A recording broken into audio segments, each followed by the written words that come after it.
இந்திய அணியின் முன்னணி சுழற்பந்து வீச்சாளர்களாக இருக்கும் அஸ்வின் மற்றும் ஜடேஜா அவர்கள் ஓய்வு பெற்றால் அவர்களது இடத்தை நிரப்ப அடுத்த தலைமுறையினர் தயாராக இருப்பதாக நம்பிக்கை அளித்துள்ளார் அஸ்வின். இதுகுறித்து அஸ்வின் மற்றும் அனலிஸ்ட் பிரசன்னா பேசுகையில், இந்திய அணி ஒரு வேகப்பந்து வீச்சு ஆல்ரவுண்டரை தேட வேண்டிய நிலை உள்ளது. பாண்டியாவிற்கு பிறகு ஒரு ஆல்ரவுண்டர் தேவைப்படுகிறது. T20 உலகக்கோப்பையில் அவர் விளையாடியதால் கூடுதலாக ஒரு ஸ்பின்னரை களமிறக்கி வென்றோம். அதனால் நிதிஷ்குமார் ரெட்டி போன்ற வீரர்கள் செயல்பாடுகளை பார்க்க ஆவலாக உள்ளேன். அதேபோல் அடுத்த கட்ட ஸ்பின்னர்களை உருவாக்க வேண்டிய நிலையும் உள்ளது. ஏனென்றால் உலக டெஸ்ட் சாம்பியன்ஷிப் ஃபைனல் போட்டி முடிவடைய இன்னும் 8 மாதங்கள் தான் உள்ளது. குறிப்பாக ஜடேஜா மற்றும் அஸ்வின் போன்ற வீரர்கள் 35 வயதை எட்டியுள்ள நிலையில் அதிகபட்சமாக உலக டெஸ்ட் சாம்பியன்ஷிப் ஃபைனல் போட்டி வரை தான் விளையாட வாய்ப்புள்ளது. எனவே இதுகுறித்து அஸ்வின் பேசுகையில், இந்தியாவிற்காக அடுத்த கட்ட ஸ்பின்னர்களாக இருப்பவர் யார் என்று பார்த்தால் குல்தீப் யாதவ், அக்ஷர் பட்டேல், வாஷிங்டன் சுந்தர் என தெரிவித்துள்ளார். ஜடேஜா இடத்தை அக்ஷர் பட்டேல் எவ்வித குறையுமின்றி நிரப்புவார்.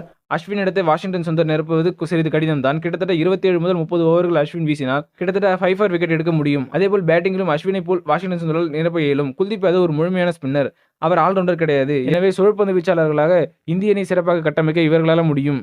அது மட்டுமல்லாமல் வேகப்பந்து வீச்சாளர்களாக பும்ரா மற்றும் ஷமி, சிராஜ் போன்றவர்களுக்கு பிறகு யார் என்பதும் தெரியவில்லை. குறிப்பாக இடது கை வேகப்பந்து வீச்சாளரையும் தேட வேண்டிய நிலை உள்ளது. அஷ்தீப் சிங், கலீல் அகமது, யாஸ்தயல் போன்ற வீரர்களின் அவர்களின் செயல்பாட்டை பொறுத்து சோதனை மூலம் அவர்களையும் தேர்வு செய்ய வாய்ப்பு இருக்கலாம். எனவே இதன்படி நடைபெற்று வரும் துலீப் டிராபி இளம் வீரர்களுக்கு முக்கிய தொடராக அமைந்துள்ளது.